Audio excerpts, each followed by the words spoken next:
Expertgruppen för biståndsanalys, EBA, är en statlig kommitté som oberoende analyserar och utvärderar svenskt internationellt bistånd för att det ska kunna förbättras och utvecklas. EBA har 10 ledamöter med kompetenser från olika biståndsområden och ett kansli som verkställer besluten. Förutom våra rapporter så ordnar vi seminarier, workshops och möten mellan olika parter. Varje år sammanfattar EBA sin verksamhet i årsberättelsen Biståndsanalys. Den kan beställas från kansliet eller laddas ner på eba.se. EBA har ett oberoende i relation till uppdragsgivaren regeringen, liksom i relation till vad som utvärderas, samt till de rapportförfattare som anlitas. Rapportförfattarna ansvarar själva för slutsatser och rekommendationer i sina studier. Allt vi producerar som rapporter, seminarier och vår podcast EBA-podden finns tillgängligt på vår hemsida.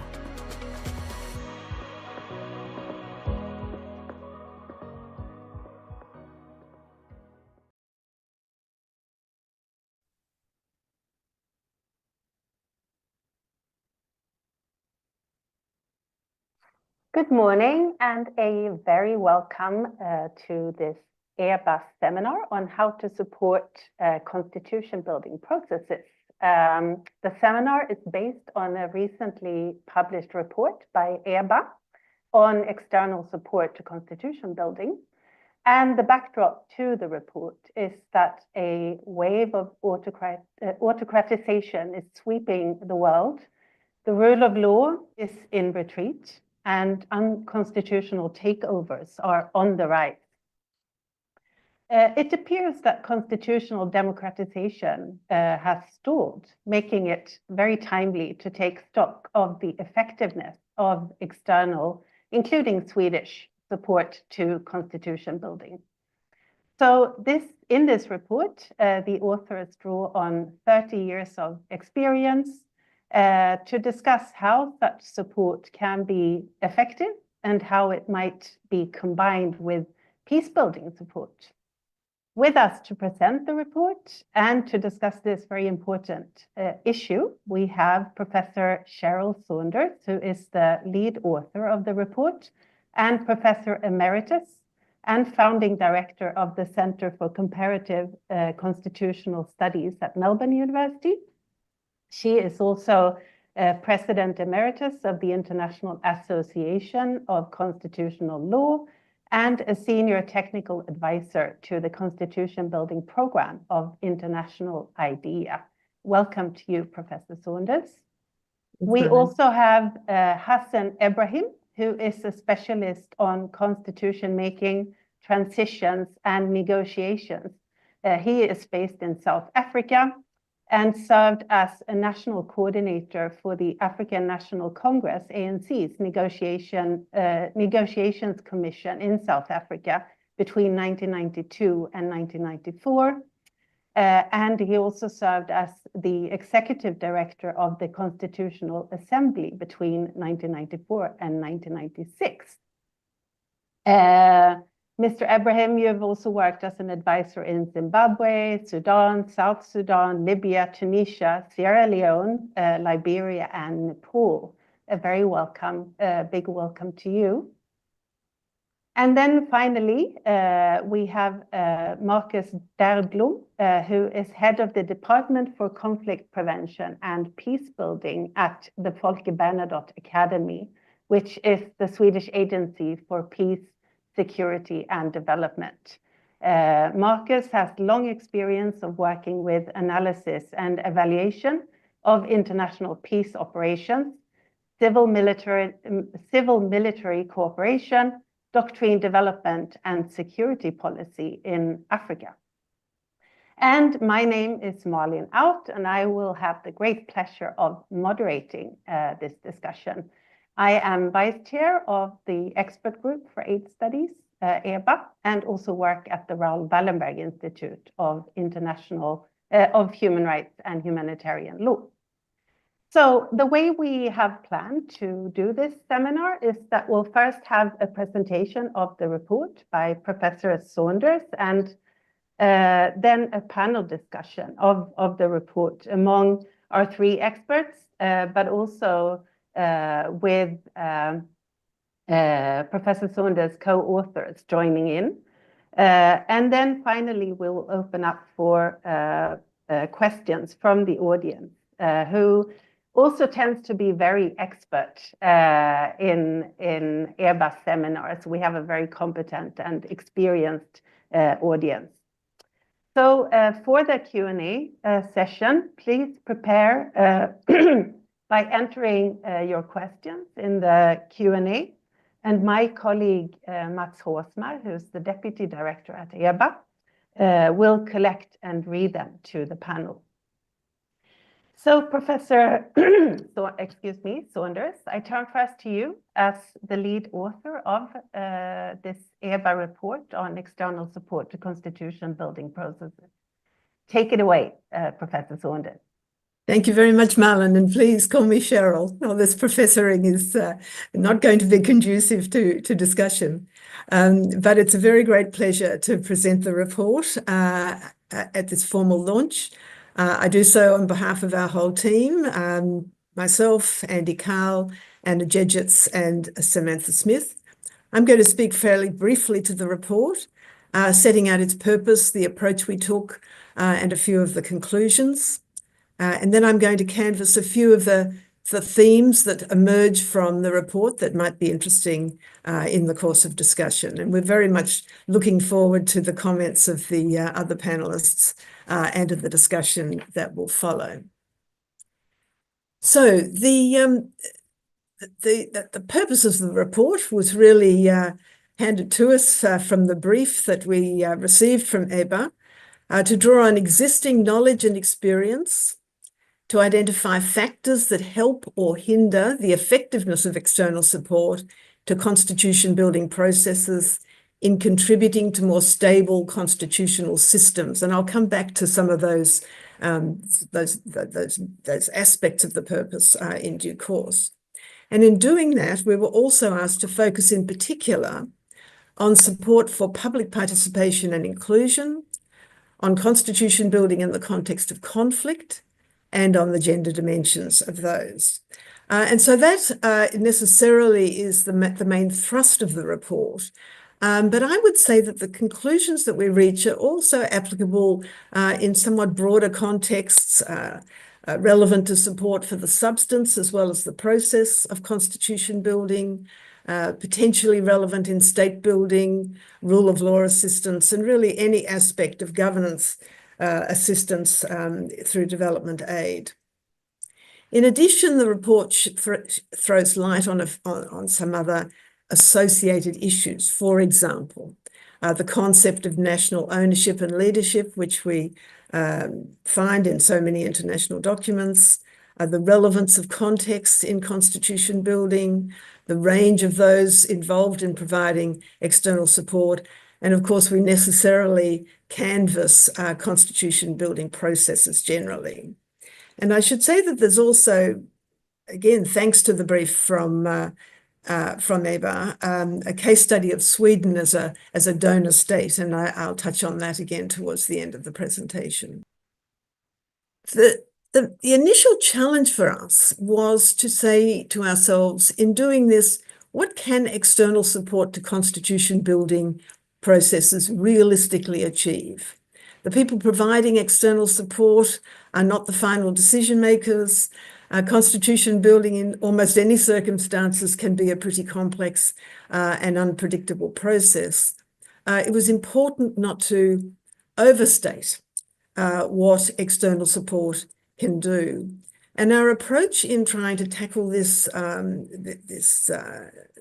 task was to begin by considering what external support can actually offer, what opportunities can it provide, and what challenges does it face in doing so. And then the idea was that you could maximize the opportunities and try and tackle the challenges. So the opportunities, and I've summarized them here on the screen, clearly external support can offer resources, both financial and other types of resources, typically brings comparative and international knowledge, sometimes at a very high level, often brings technical expertise, brings a measure of independence in the sense of being at arm's length from protagonists in a constitution building process. But the challenges are also significant. It's hard for people coming in from outside to really adequately understand local context.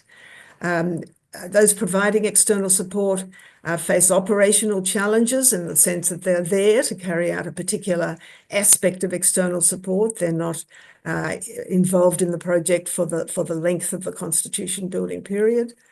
There are institutional challenges. Each person or body providing external support has lines of accountability within their own organizations and to their own donors, rather than to people within the constitution building state. And then there are what we've described as cultural challenges, and they may take many forms, but the one on which we focus is the really imbalance in knowledge and resources and power, in a sense, between those providing external support and those receiving it. And out of all this comes a very broad and general test that we settle on quite early in the report. The extent to which external support makes a positive difference to an aspect of a constitution building process that is apt to lead to a more stable constitutional system. Now, in order to put that very general test into practice, we identified 4 factors, they're interdependent in some ways, to guide the design, the implementation, and the evaluation of external support. And just very briefly, they're there on the screen. One is to promote, respect, and advance national ownership and leadership. And as we explained in the report, that takes 2 forms. One is in the sense of local leadership, vis-a-vis external or international leadership. But there's also a richer, thicker sense of national ownership, which involves the participation and involvement of the people more broadly, including civil society. The second factor is the need to add value, and both those words are significant.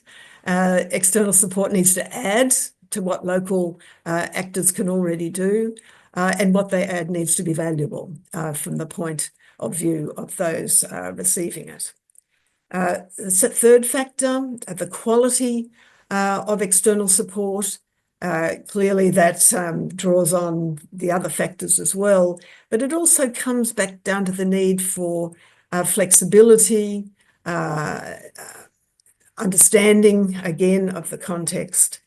And then the final factor is the reception and weight accorded to external support. Now, again, this is not something that's in the hands of the people providing external support necessarily, but it does come from the quality and value that they provide.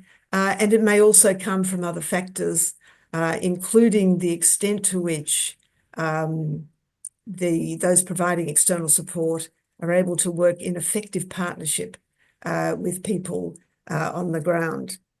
There's some discussion in this part of the report about the relative advantages of linkages and leverage, which we may come back to in discussion. What we do in the report then is we take those 4, you might think, rather obvious factors, and we flesh them out by consideration of the opportunities and challenges facing external support. We apply them in the report to participation and inclusion, and we apply them also to constitution building processes in the context of conflict, which raise additional complexities and additional considerations. And while that approach might superficially seem self-evident, it does take effort, and it takes an appropriate mindset to actually carry out those tasks in practice. Now, let me turn to sort of the 4 themes, and then I'll conclude with these. One theme that I wanted to take up tonight was the end goal of external support. What's it all about? What are we doing it for? The terms of reference that we had from the EBA we were looking for more stable constitutional systems, and stability might mean a lot of things, of course, in context, but it includes questions of effectiveness of governance and the resilience of a constitutional system. Now, that was the goal that we adopted for the report, and it seems to be a very appropriate and obvious aspiration for every community. So we're not at all concerned about that.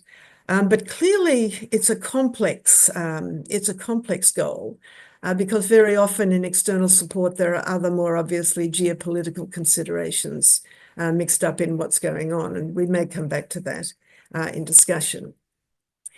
If you focus on stability, there's a temptation to think that there may be some tension with democracy. The reason for that being that there is a debate going on in the world about whether stability in government is best achieved in ways that are not democratic. That's not the approach taken in the report. On the contrary, our argument has been that the challenge instead is to build stable democracies that work effectively in context. And what that actually means is an issue that I think we're all still grappling with at the moment. Realistically, thinking about the end goal of more stable constitutional systems, stability may be quite a long way away. Progress towards that goal may be slow and uneven, particularly for states in transition. And all of those of us who are fortunate enough to live in stable constitutional systems understand well how long it takes to achieve that stability and then to maintain it. The report suggests that stability requires national ownership, including the responsibility that goes with it and the ability to take responsibility for a constitutional system over time. And all of these realities need to be understood by donors and need to be understood by those providing external support. The second theme major theme of the report is the relationship between peace and constitution building.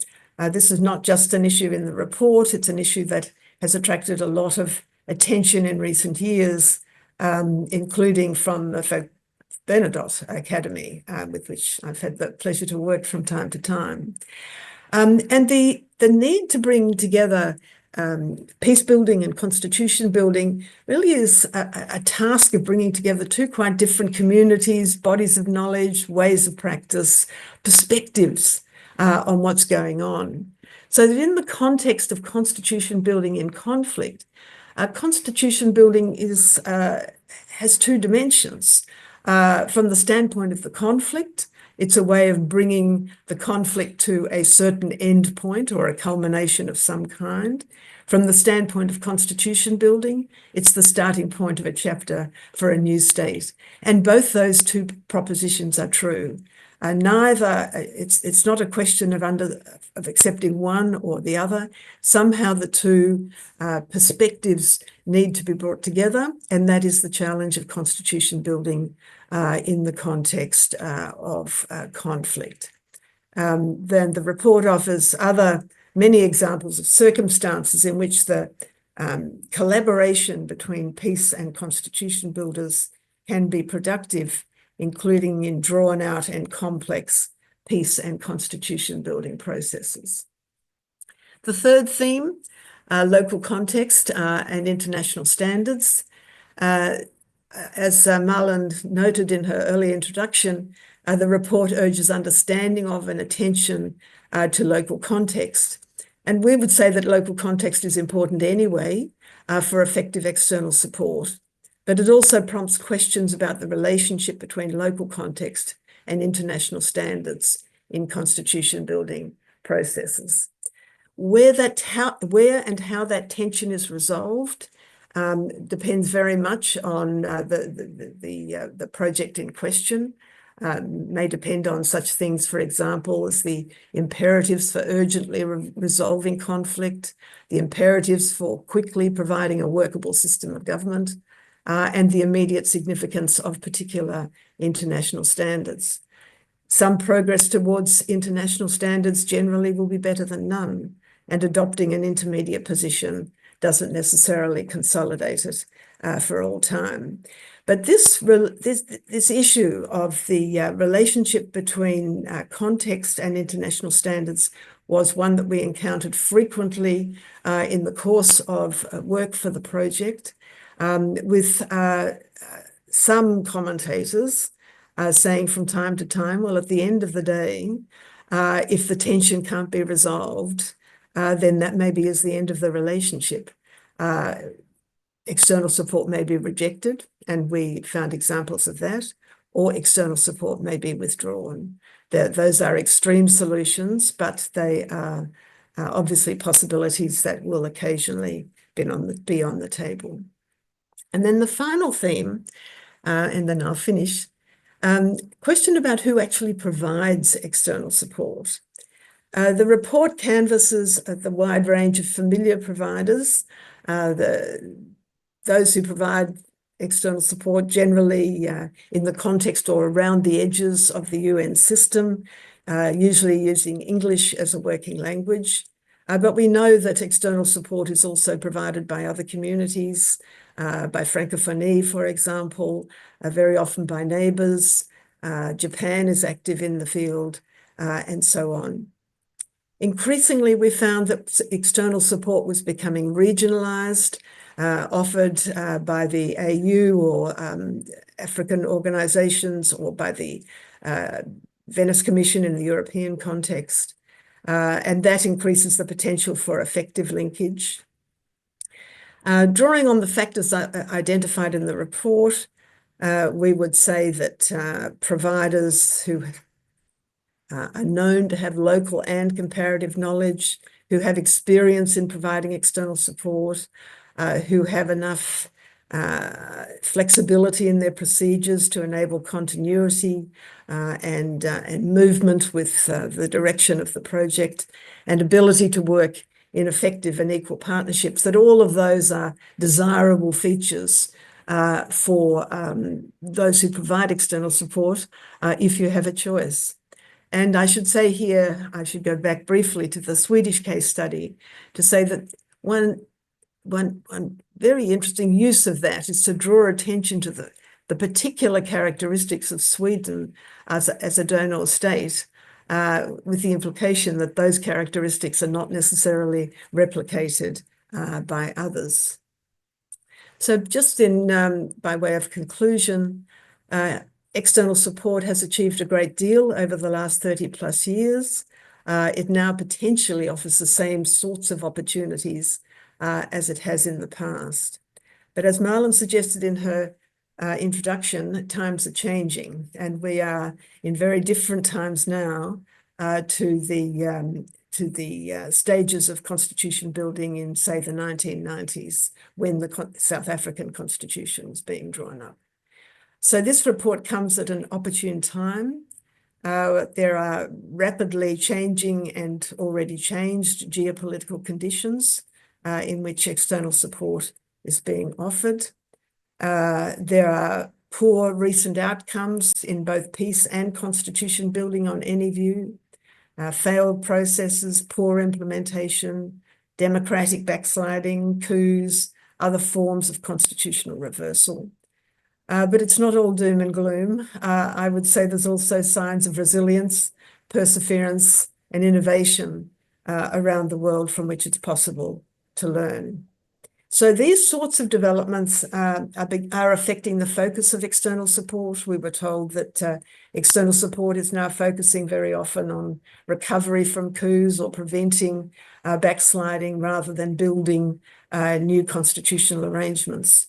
But the factors identified in the report are relevant to those processes as well. And arguably, we think these developments make external support that is appropriately nuanced and well received by constitution building polities more useful than ever. So thank you all very much for listening. And many thanks to all of those who have assisted with the project. We've been extraordinarily fortunate in all the support we've received from ABA, led by Mats over many months, Mats. We have received tremendous support from our own team, including our researcher, Amnol Jain, who I think is online tonight and who was invaluable in the course of the project. And we've had wonderful involvement and assistance from a very wide range of people who provide external support to constitution building processes and who have received it. And without their insights, we wouldn't have been able to even begin to make a start on this huge project. So thank you all very much. We really appreciate it. Thank you so much, Cheryl, for that great overview of the report. So we'll now, the plan is to dig deeper into some of the issues that you cover in the report. And I remind the audience to prepare your questions. You can enter them already now in the Q&A if you have particular questions on some of the issues that Cheryl covered. But before we get into the Q&A with you all, we will invite our other panelists, speakers. I wanted to turn first to you, Hassan Ibrahim. You have been advisor on constitution making, on transitions and negotiations in a wide range of countries. Do you recognize the challenges and findings in the report from your work? Yes, thank you very much. Thank you for this opportunity to participate in this panel. Let me first congratulate Cheryl and the team in preparing this report. I think it's a marvelous piece of work. It's something that certainly will go down well in giving guidance both at an international level as well as a country context level. So I'm most grateful for the report. I found it extremely useful. I think there are a number of aspects in the report that are of great value, and in the process of the conversation, I'd like to pick up on a couple of those issues, particularly maybe on the issue of context, which was focused on quite a bit in the report, and I thought that was of great importance, and the importance of peace building and constitution building. I think then most of my experience in the last 15, 20 years has been really finding a basis on which we help build constitutions in countries coming out of conflict. So peace building, mediation, and constitution building all meld into one, and that's really critical and of extreme value. So that is an aspect I'd like to pick up in some conversation when we are able to. Then, of course, is the issue of local context and international standards. I think that's a matter which I found extremely useful and something worthy of picking up in the conversation and in the discussions. But let me start by one point which I think is of grave importance for me, having been involved in my own experience in South Africa as well as in other countries. What I found is that in terms of the context, we always operated on the basis that there were key moments in history which fundamentally changed the shape and the way in which we managed and built constitutions. And fundamentally, I think our starting point really was on the end of the Second World War and the establishment of the UN, where we see a new international order where rule of law became a fundamental issue and dominant aspect. But also with what the Second World War did and in the post period, we saw a number of nation states emerging. And those nation states needed constitutions. And those constitutions produced a whole number of developments, and we can talk about the failed experiments in constitution making and so on. But I think the Second World War, the period after that was of incredible importance. For us in South Africa, what was important was the collapse of the Berlin Wall. The collapse of the Berlin Wall created a whole new space and dimension, which was of incredible importance. And so we in the last 30 years, with our constitutional experience in South Africa, also had a number of, I think, important experiences where we succeeded in a number of things, but failed in a number of other things. And so the importance of the international with the local context is again a fundamental importance. But I think the world is on the cusp of a major change and development, specifically with regard to the rule of law. I think internationally, the rule of law has become a major challenge, and one that deserves a great deal of attention, and how it impacts on constitutions and constitution building is of fundamental importance. I think the country I work in currently, or one of the countries I work in currently, is Sudan, which is facing its own major challenges with genocide, with conflicts of a terrible nature. Unfortunately, it doesn't have the visibility that it deserves, but it is of major ramifications for Africa and the developing world, and the way in which we go about peace building and constitution making. But then, of course, the situation in the Ukraine and the situation in the Middle East poses fundamental challenges to us as people who are involved in constitution making and looking at matters specifically revolving around the rule of law. I do believe that the challenge on the United Nations, given what is happening in the Middle East, is a major challenge. South Africa has been involved, and I've had some interest in the case that South Africa is bringing to the International Court and the ICJ. I think those are fundamental issues in terms of challenging nations, countries, the world.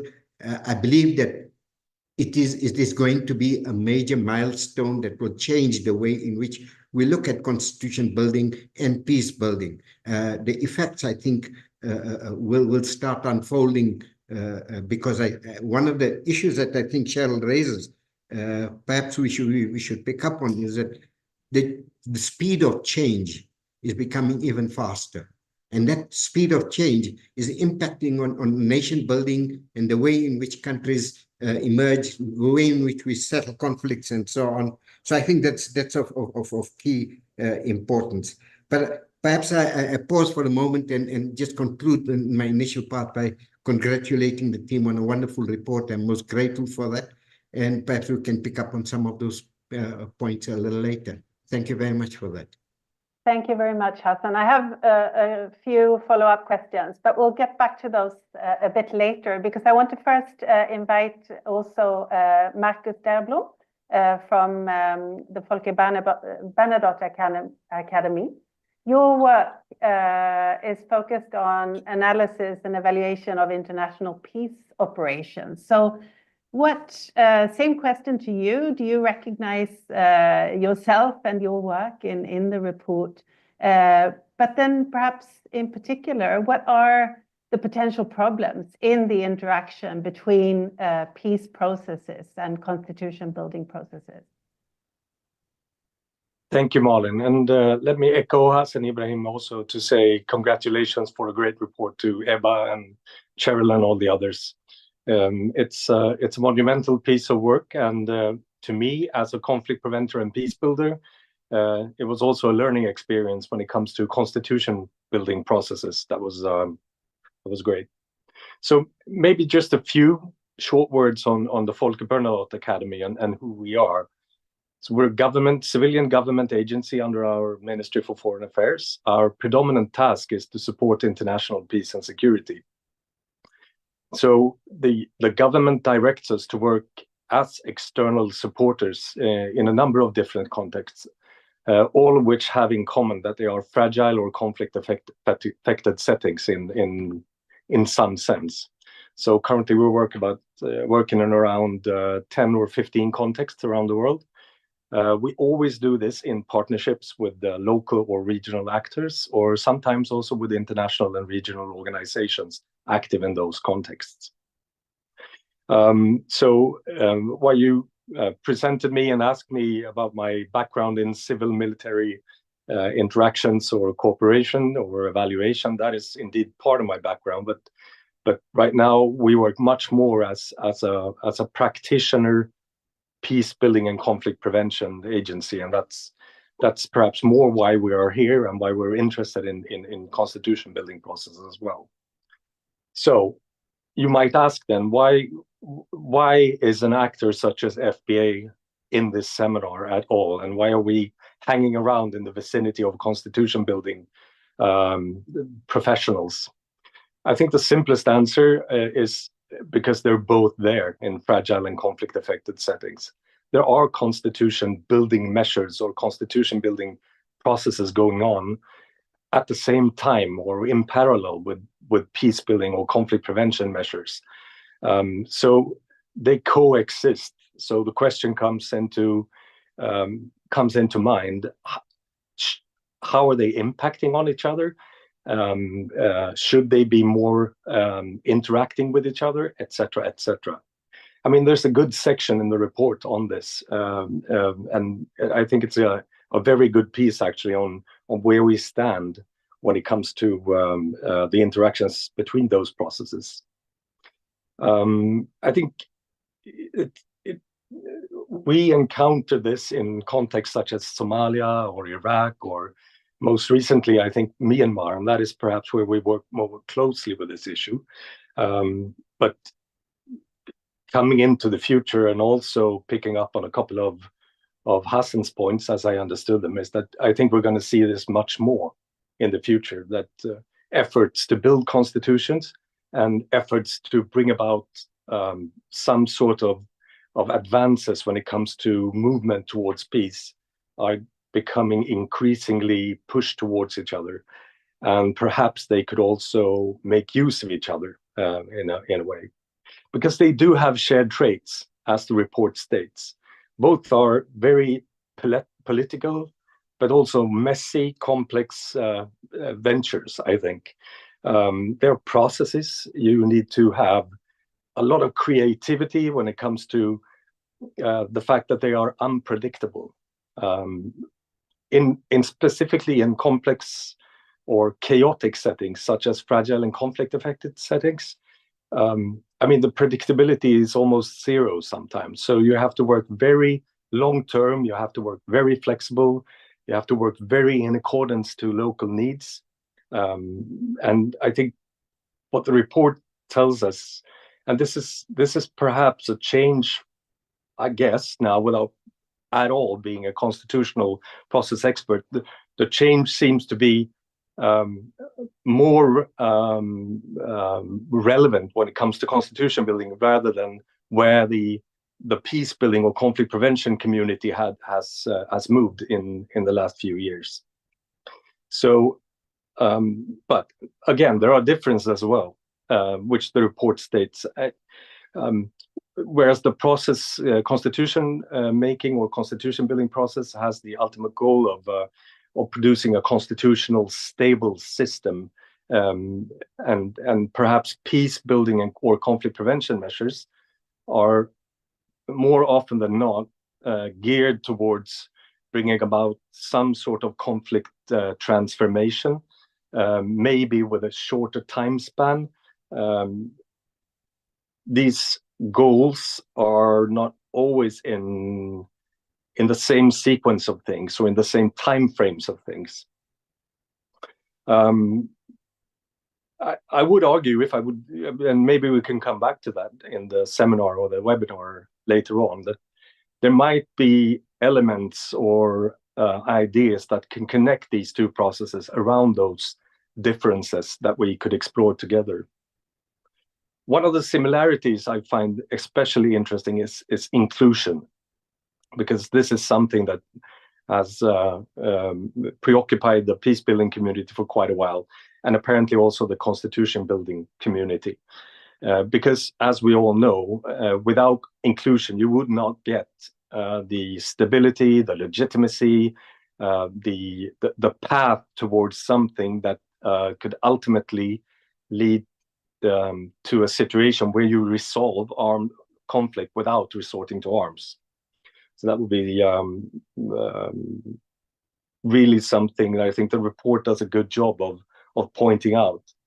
But inclusion has its challenges. It poses a number of questions, of course. Who to involve, who to include, who decides who is to be included. There are conflict sensitivity issues around inclusion. Does everybody want to be included? The ones excluding, are they ready to include others, or is that coming to at a cost for their privileges of deciding? So there's a huge set of questions coming around there, coming from that I think is very interesting. But I'm gonna finish off now, not talk too much at this point at the webinar, but just saying that I tend to think that the similarities are greater than the differences, actually. When I look through the recommendations that the report come out with, if I change everything with constitution to peace instead, the whole approach, both in terms of the general recommendations and the more specific technical recommendations, if you interchange those words, they would be equally true for any conflict prevention and peace building measure that we do today with the current state of affairs. So thanks once again for a very timely and a very good report, and I hope to get back to some of these issues in the more interactive portions of the seminar later. Thank you. Thank you very much, Marcus. And I'm going to turn back to Cheryl and her co-authors in a second. But I wanted to just first ask Hassan a follow-up question, or dig a little bit deeper into your practical experience. One thing the report highlights and points to is the importance of understanding the state of the state. So I was wondering, what are the consequences when such a contextual understanding is lacking? Do you have any concrete examples to share? Unfortunately, history is littered with many of those examples, especially in the countries that I work in. And I think it goes down to, perhaps if one could carelessly regard it as failed experiments in constitution making, because what we've had, specifically in Africa, where a lot of my experience lies, is that we've tried to establish nation states based on constitutions. And many of these have been failed experiments, which have resulted in what one would regard to as failed states. So we have, sometimes euphemistically, we refer to them as fragile states. But that's a very nice way of referring to it. But we have far too many failed states, and states that have not been able to productively function to the benefit of the people, rather functioning for the benefit of specific elites, creating and generating more conflicts and problems. So the state of the state is an important discussion. I appreciated it coming up in the report. I think it deserves a lot more attention, only because of the problems that we have experienced. And one of the key issues that we've come up with is sometimes what has happened in the development over the last 30 years or so, we have found states actually collapsing. And when the center collapses, it has major ramifications for society, for people, and for the management of conflict. And we have found far too many experiences of that. Somalia is a classic example, and now Sudan is another major example. Yemen was, so is Libya.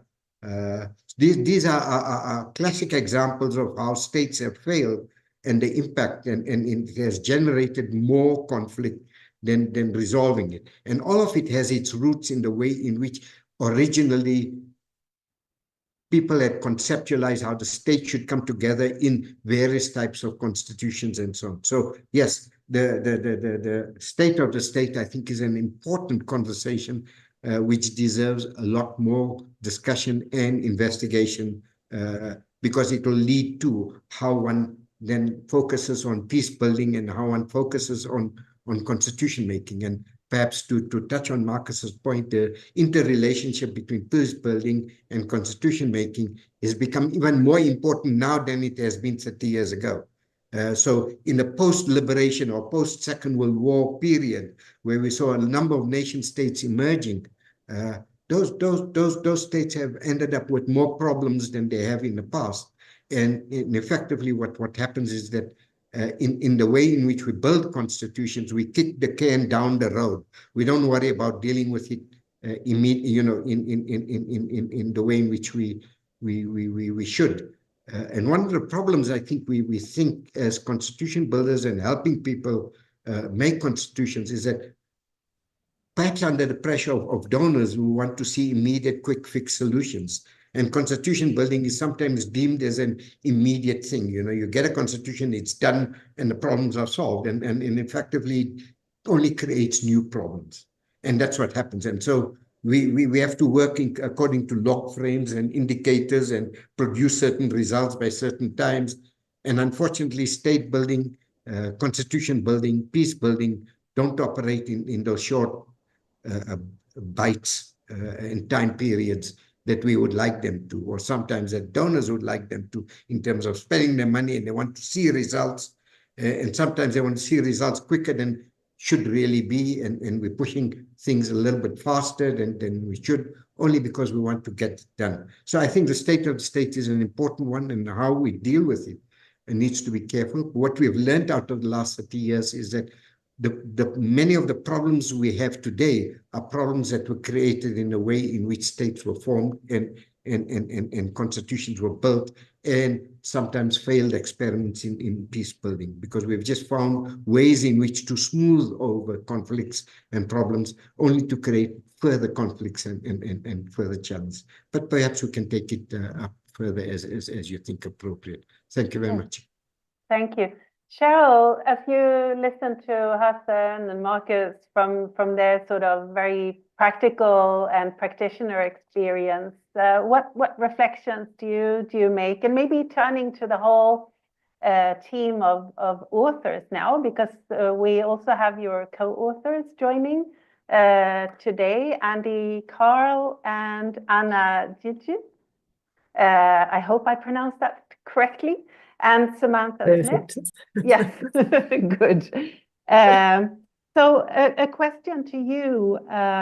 One insight and recommendation from the report that you raised, Cheryl, is that some progress is better than none, and that expectations on what constitution building can achieve need to be tempered.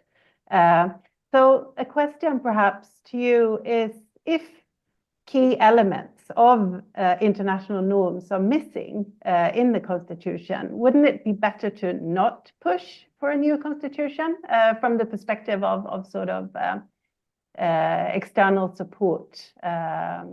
Question to you, or to one of your someone else in the team.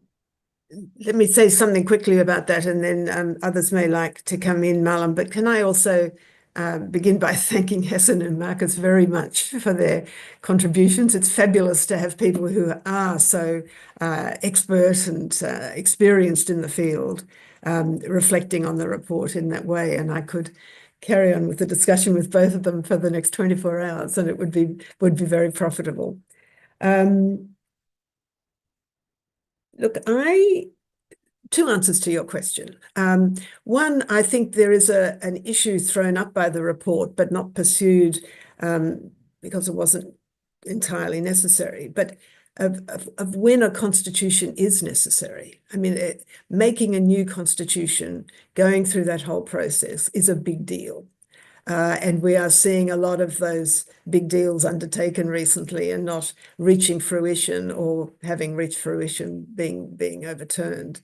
And so it is beginning to raise questions, I think, about whether there are alternatives. Can you go back to a previous constitution and patch it up until things settle down? I mean, there may be different solutions in different contexts.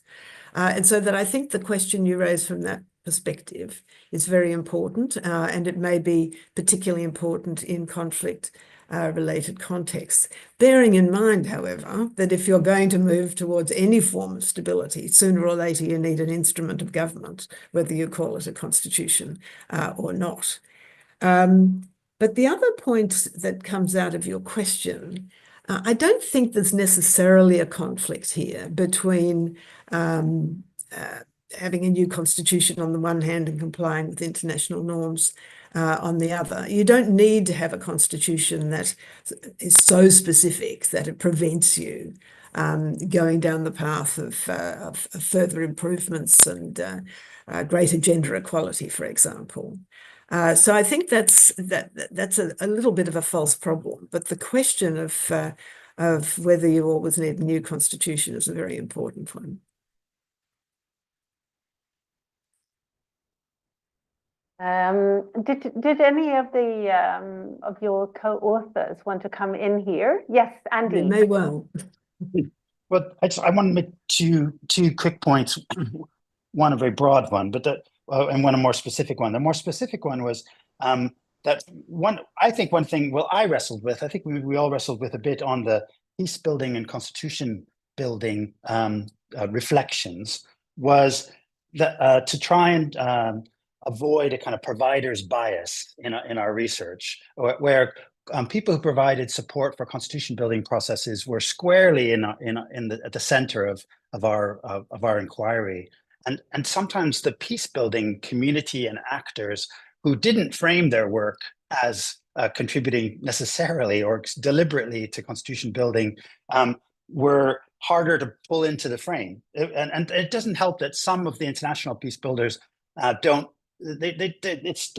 have much of a narrative. They don't put out in the public domain very much about what they actually do. So there was I felt there was sometimes an absence of that narrative, or maybe an absence of that voice that was hard to bring in. And we brought it in. We listened. We just had to listen more carefully in a way, because that's not how people framed it. And maybe there's something to take away from that as well, about kind of reflecting, well, why is that, or is our frame broad enough? And then just a real quick, very broad, sweeping point about, obviously at the center of the dilemma on external support is the tension, a positive tension, sometimes a negative one, about how externals can play roles on processes which should be nationally owned, without undermining that national ownership. How do we get that right? How do we get that balance right? And yet we're also talking about this frightening moment we're in globally, where do international organizations do we exercise our influence and our leverage as much as we could, or without over exercising it? And then also in terms of looking at how we're seeing perhaps that trend on international laws and norms and values and standards atrophy. I think it's about us, and we're seeing this in our report about looking at supporting the people and the processes and the organizations that support those international norm standards and values. So making those good choices and entering into those good partnerships. But we're seeing both of those things, perhaps in a state of challenge or crisis. That is internationally upholding and using influence and leverage to uphold those standards, and also making those good choices. And sometimes that means, because we say in the report that sometimes the actors who are involved in the processes of constitution building are sometimes the least best people to be doing it, especially when you're coming out of situations of violence and conflict. And yet you got to work with who you got to work with. So just two broad reflections. Thanks for the comments. They're really, really helpful. Marcus, do you want to come in on that question about the narrative, and maybe also, if I could ask a follow-up question to you with regard to external support to constitution building? What do you see as the main potential risks for sort of negative impact and for doing harm? And you also raised the importance of inclusion and inclusive processes, which sound like something very positive. But in what ways can that go wrong, and how can we make inclusive processes even better? Well, thank you. Let me start with Andy. It's, as I understood it, Andy, but you're right. When we do conflict prevention and peace building work together with partners, we do things that may or may not be, but it's actually very relevant for a constitution building process. But we don't frame it as such. It's not the narrative. We call it conflict prevention and peace building, and so it becomes invisible, and it becomes distant if there's a parallel process actually working on constitutions in that sense.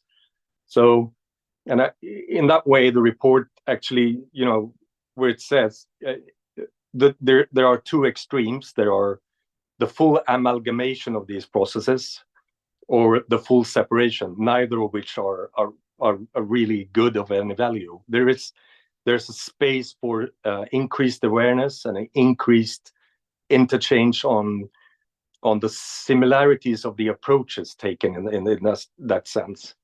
But maybe if I can take a short example from our work in Myanmar. So we had a governmental assignment on working in support of Myanmar, but then there was a coup d'etat in 2021, and the National League for Democracy was kind of ousted. So we faced a situation where we needed to shift our support in a creative way. We did it towards the so-called democracy movement, and tried to, with our partners in that, and that was the National Unity Government that was more or less in exile from Myanmar. They had this idea that they wanted to, even before it was relevant, start a constitution making or a constitution building process. And as we were there, as a partner to them, they asked us to help out. Were we the best candidate to do so? It's not a typical question for an actor such as FBA, but serendipitously, we had staff that had worked on constitution building processes before and knew other people who were proficient, so we could serve both in our own right and together with the extended network as a support to these to our partners in that sense. To us, it was a way of starting a peace process, even if the actors weren't really there. And it was in one sense, and to the partners, it was a constitution making process. But to us, in our support, we tended to frame it as, well, if we do this could also have benefits for some small advances, towards more peaceful resolution when that it's relevant, or when that time comes, and so just to say that I think you're right. The narrative around conflict prevention and peace building is also, maybe it would be beneficial to broaden that to also encompass and recognize the fact when these two processes meet. And the other question was around inclusion. It's a very good question, and this is something that we work a lot with in many contexts. And as you're saying, Malin, it's very easy to say, and it's a very positive word in its all its connotations. But I mean, let's take the opposite word, exclusion, instead. Quite a few, I think, peace efforts over the years, and there might be some of the failures found there is geared towards elite deals, because you're in a hurry. You need to find the people who can decide, or who can move or shift things, and then you try to stabilize through making arrangements with these the sort of the power holders or power brokers. But what you're doing now then is undermining the long-term stability and legitimacy of any peace process that you would actually want. So inclusion is very important. Okay, but then if we move into inclusion, there's still a whole number of questions, like I said, on who to include and how to effectively include civil society, especially women or marginalized groups or youth, which is very, very common in many of our context areas. That large portions of the populations are under 29, and they are completely excluded from the power structures. How do you bring about a conversation with those in power that this is also for your long-term stability in your governance systems, that you bring them in and listen to them. But you always, when you work with inclusion, you always challenge power. That's what you need to recognize, in the work. And that's why you have to, as the report always also states when it comes to constitution building, you have to work very creatively, and you have to work step by step, and you have to work almost a diplomatical toolbox of language when you approach it. If you come from a standpoint of, I know what the international norms and standards are, and you must comply, you will fail. You have to work a lot more in tune with the local context and the actual people, and try to, together with your partners, broadening the base in a series of incremental steps. And the last thing I want to add on inclusion is something that we've also encountered in areas such as Afghanistan, is that there is a risk for those included as well. If they become a name and if their voices are heard, that might come with a personal risk, so you have to, as an external supporter, be very aware of that conflict-sensitive approach and work together with local partners to sort that out, I would say.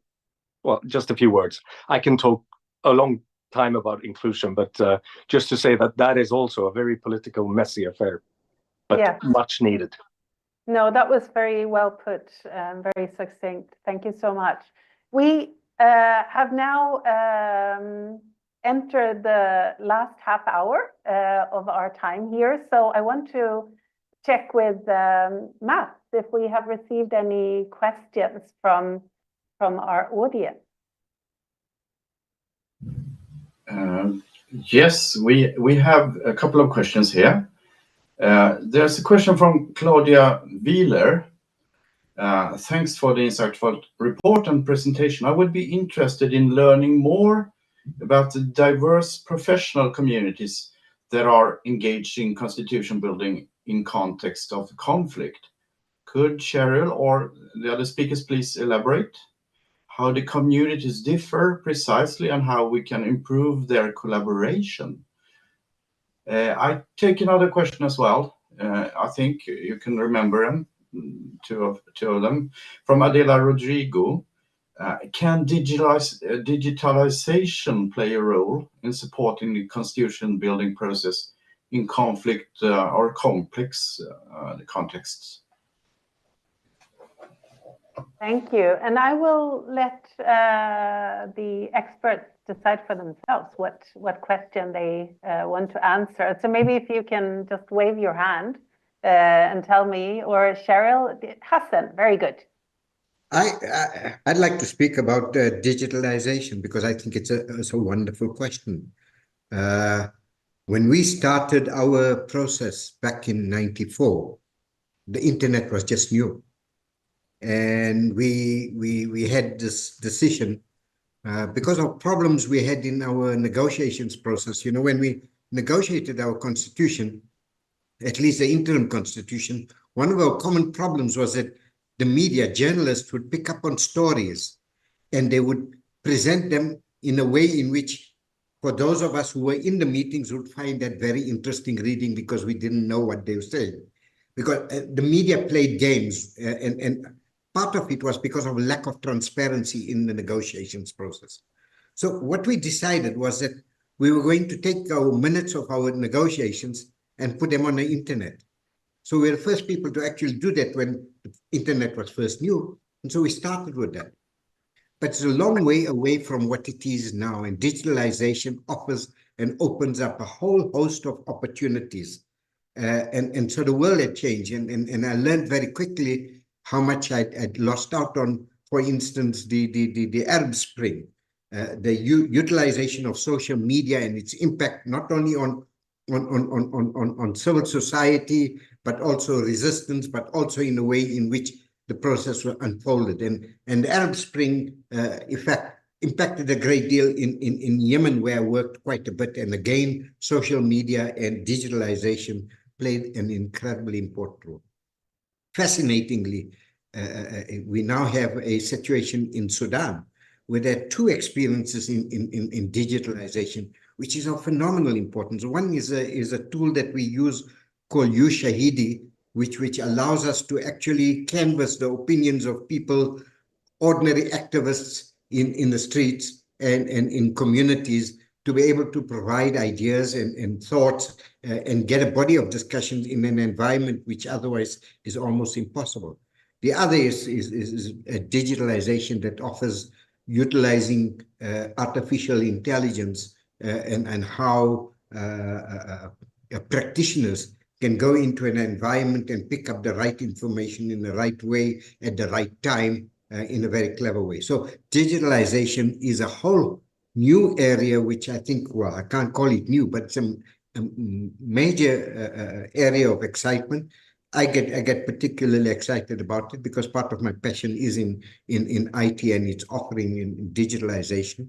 And I do think that digitalization opens a whole host of new avenues in peace building, but also constitution making. And peace building and constitution making, it allows us to canvass the views and opinions of people which otherwise we could not access.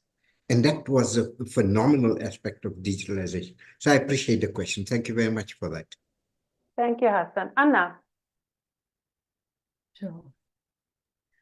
Thank you so much, Hassan. I think we've just heard like the amazing opportunities that digitalization has, but I think we also just need to think a little bit about some of the risks and challenges that come with it as well. Thinking, you know, it's an amazing tool for participation and inclusion, but I think going back to a theme of the report, context matters. Like not every place has that kind of ability to work online and receptiveness to those kinds of conversations in that way. So I wouldn't want this to become something that then becomes part of a toolkit that gets imposed on every single constitution making process, because it won't always work well. I think the other thing to say is that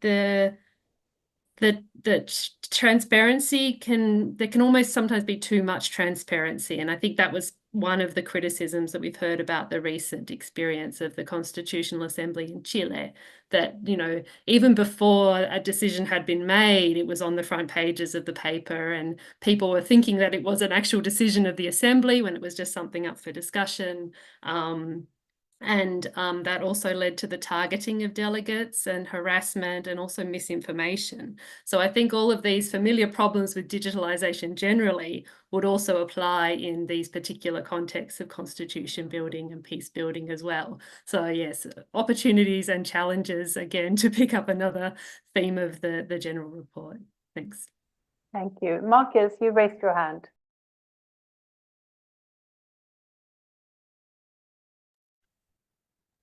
Yes, thank you. No, it was basically the same as Anna, but you know, within the especially the mediation community, there's been a lot of experimentation around how to use social media and digital tools for ensuring inclusion, because it's hard for, you know, the mediator to interact with such huge numbers of people or groups in order to sense this. So there are systems that have been tried in various contexts, such as Yemen or even Afghanistan. I think they've tried it. I think the UNDPPA has a system for it. But when I've talked to people who've been working much more closely to it, there's one additional risk, Anna, and that is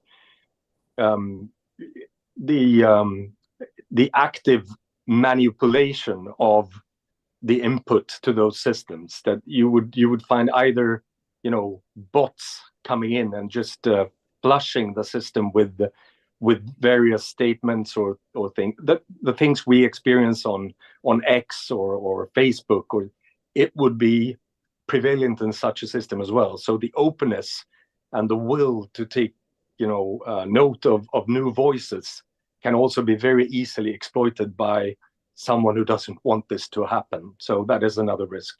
Thank you. In terms of difference of the professional communities, I think Cheryl might answer this a lot more than I. The first time we started to dabble in this, when we started to approach constitution making, I just saw similarities, and I just saw this as well. This is great. I can see how these interconnect, and I can see how these would be beneficial to each other. But Cheryl and some of the other experts on constitution making that we had in our network, they were kind of tempering us and saying that constitution making is a very also professionalized community, which is requires expertise that is not currently within the peace building conflict prevention community. So it's not about quickly understanding. It's about making these professions work more closely together and increase the mutual awareness and understanding of these different processes, I would say. But Cheryl, please add on. Cheryl, you need to unmute, I think. Am I muted still? I'm now unmuted. Look, there's no particular reason why the two communities couldn't come together and people couldn't have both sets of skills and knowledge. But I think the reality is that for a whole range of historic and organizational reasons, they've just grown up as separate epistemological groups, if you like, moving in different circles, going to different conferences, talking to different types of people about the issues that they're facing. I mean, I completely agree with you, Marcus, that superficially and maybe at a more profound level, there are big similarities between what your group might do and the people I associate with might do in a particular context.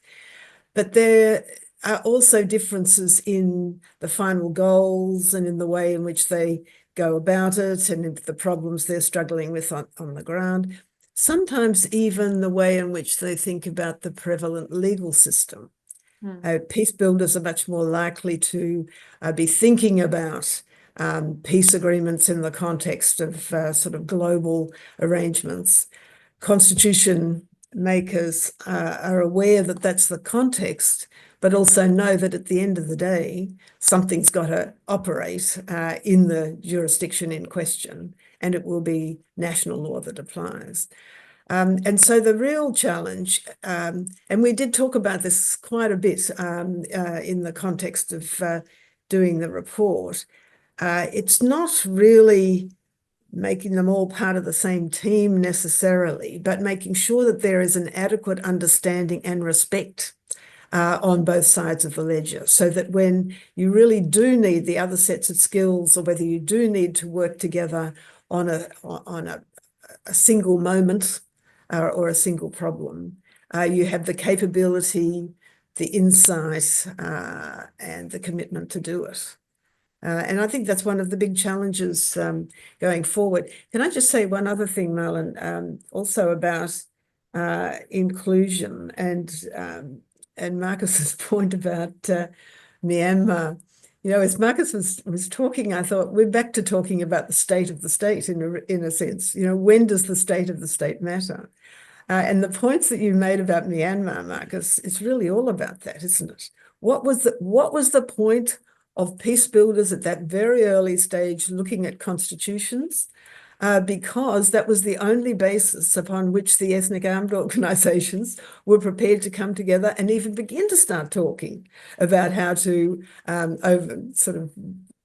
overturn the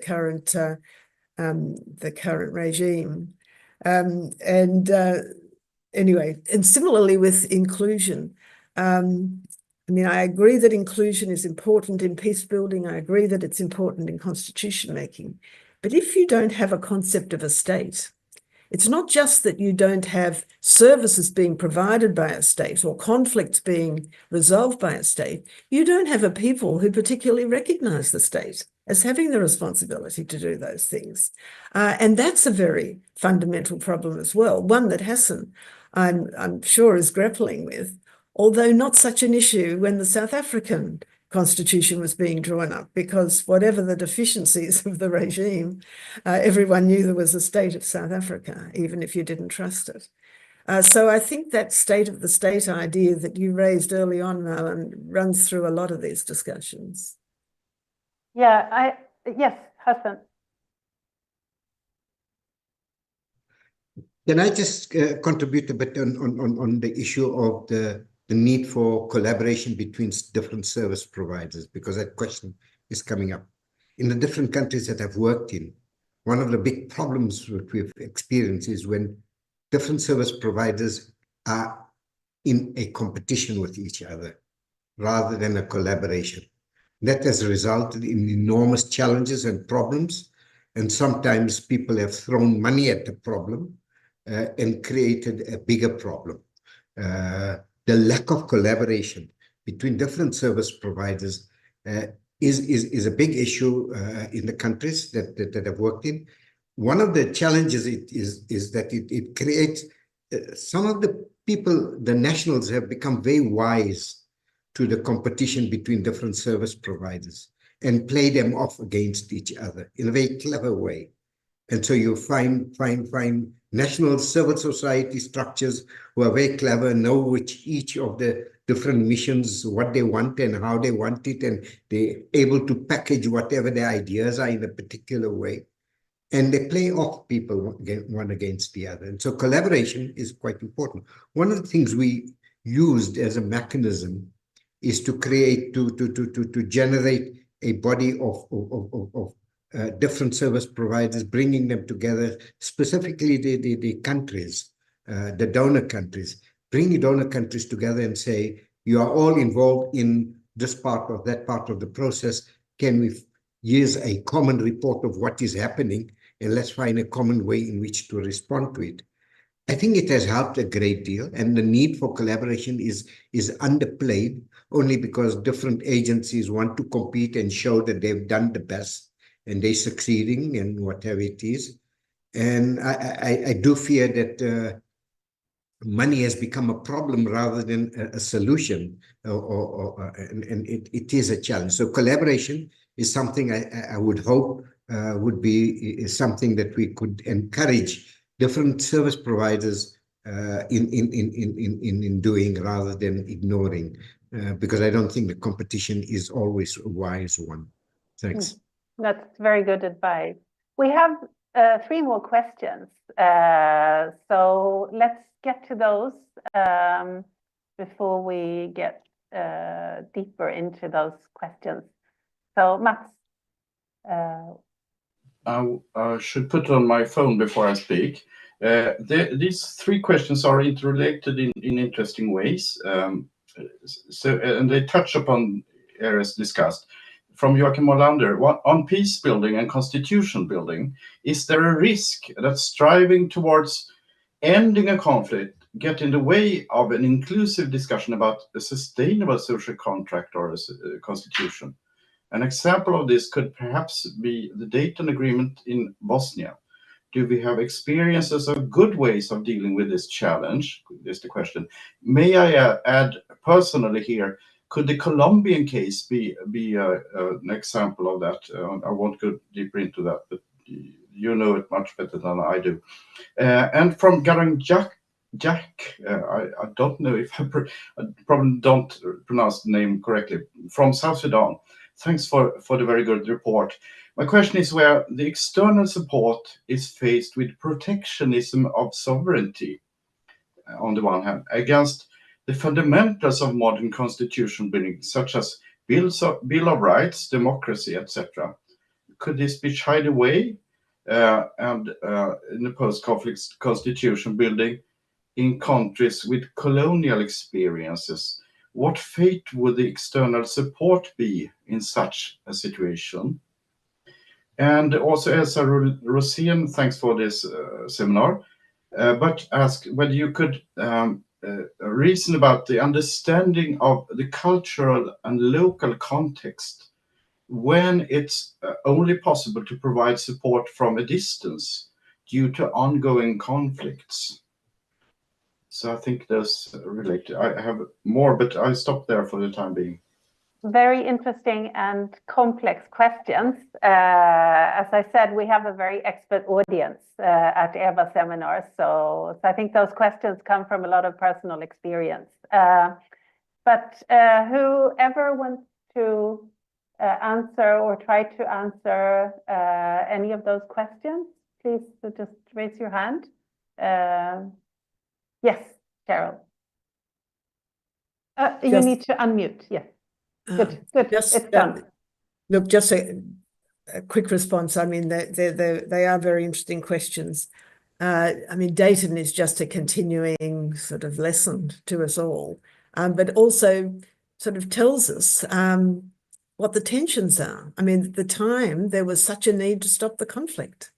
And it was done in a way that sort of tied down constitutional arrangements apparently indefinitely, in a situation where the country was also very dependent upon ongoing international presence. So I think for the future, we can learn from Dayton, but not learn so much that we can just ignore that there was a genuine crisis to be solved at the time. The problem of an ongoing conflict preventing understanding of the cultural and local context, of course, again, is a real one. I mean, we saw it in Iraq, for example. But I think that the answer in that situation, and I'd be interested in what Hassan thinks about this, but I think it's for those providing external support to be very modest about what they can do. Because at the end of the day, unless what you do fits, it's not going to work. And so perhaps you just keep your eye out for whatever is a patch that might work for a while, but without consolidating things for all time. Hassan, do you want to say something there? I totally agree with Charlotte. I think that's quite an important point she's making. I mean, I've had all sorts of awkward experiences in different countries where different agencies would feel that the experts they deploying are better than the other experts. It plays itself out in very negative ways, where in fact, I think, going back to finding a mechanism for collaboration where that works and how to deal with it. One of the issues that has been raised in the report, which is really understanding the local context. And sometimes we come in cold from an outside environment. We think we know it all. We don't quite know the local conditions, and we end up with enormous problems. So like I do think that it is important to find a way in which to foster collaboration and to encourage that as best as we can. Because unless we do that, it becomes a big problem, and it does impact on the question of culture and local context. And so I can only agree with what Cheryl said. Thank you very much. Yes, Andy. Well, I just want kind of a couple of thoughts on this. One was, I really like what Cheryl said about, how the Dayton process keeps on giving us all these lessons and points of reflections. It's such a kind of point of reference for us all. But I think that we also see in those things that the flip side, and that is that, and I think this is still an open question, and I know that some people in this room have been involved in processes, and we heard that interesting example from Myanmar, processes of constitution building when there's still a very hot conflict. So constitution building as a process of peace building, or sometimes constitution building process. We saw them in Yemen, we saw them in Syria, we saw them in Iraq, and some people and other places. And we see it right now, perhaps in places like South Sudan, where the unsuccessful, unfinished processes of constitution building, which are not, in some ways, are not fora for conflict resolution, or not fora for actually addressing the outstanding conflict issues. And so maybe that contributes to the deferrals and the delays of those processes. And I also just wanted to come back to, that third question about if distance working and not understanding local context. I think that, I guess there are times when if we it's not just about being modest. I think it's sometimes if we don't understand as externals, we don't understand the context well enough. I think there's questions of, is it irresponsible even to play influential roles with such levels of ignorance? And I think we see areas where we sometimes see, we wonder about, whether, I mean, that's an area of risk and where you can do harm. And just another kind of general remark about which we made earlier about the value and importance of collaboration, and also the pressures of money. I think we all appreciate that consultancies and external support work in an economy as well. There's a political economy of our work, and it is a marketplace, and the marketplace encourages competition, and competition doesn't necessarily, in this case, deliver the best and most competent responses. So we have to, in some ways, we have to work we need to work with the grain of that marketplace, but also sometimes against it. I personally think that it's not, the answer isn't that we will ever be one big orchestra or one big happy family of different actors. It's more about seeing that we are more aligned in our work, and that there's also some degree of transparency for what we do. So let's get those narratives out, and so, because from transparency comes some degree of accountability. People come and go and maybe do sometimes not such a great job in one place, and they pop up in another, because the market's big enough for that. So it's, I think the field we see was mostly, largely full of committed people doing good work. But we didn't focus on it, but we did hear examples of really things going very badly, or maybe even having other kind of consequences. And that's what, why this matters. So thank you. Thank you. I think that was a fantastic way of summing up the seminar. And our time is nearly up. So I don't think we have, unfortunately, time for more questions. I think what really remains for me now is to try to make some concluding remarks. And I want to turn to the forward to the report, where Joachim Molander, who was chair of the reference group for this report, and Torbjörn Becker, who's the chair of EBA, they write about the art of constitution building. And I guess we've concluded that it is both a science and an art. It's inherently difficult, and it requires political, diplomatic, as well as technical skill to be able to add any value to the process of constitution building. And importantly, I think the report also recommends donors, development agencies that are involved in external support to temper our expectations of what can be achieved through a constitution building process, including the extent of compliance with international norms. So we need to, as the authors write, we need to consciously adapt our assumptions, our attitudes, and our practices to also this increasingly less liberal democratic global context that we are experiencing. But we hope and we trust that the report will be of great use to staff at the Swedish Ministry for Foreign Affairs, at SIDA, at FBA, at Swedish embassies around the world, involved in supporting constitution building processes and working with democracy support, rule of law and governance more broadly. So with that, I want to say a big thank you to our fantastic speakers and to the wonderful audience that posed such excellent questions.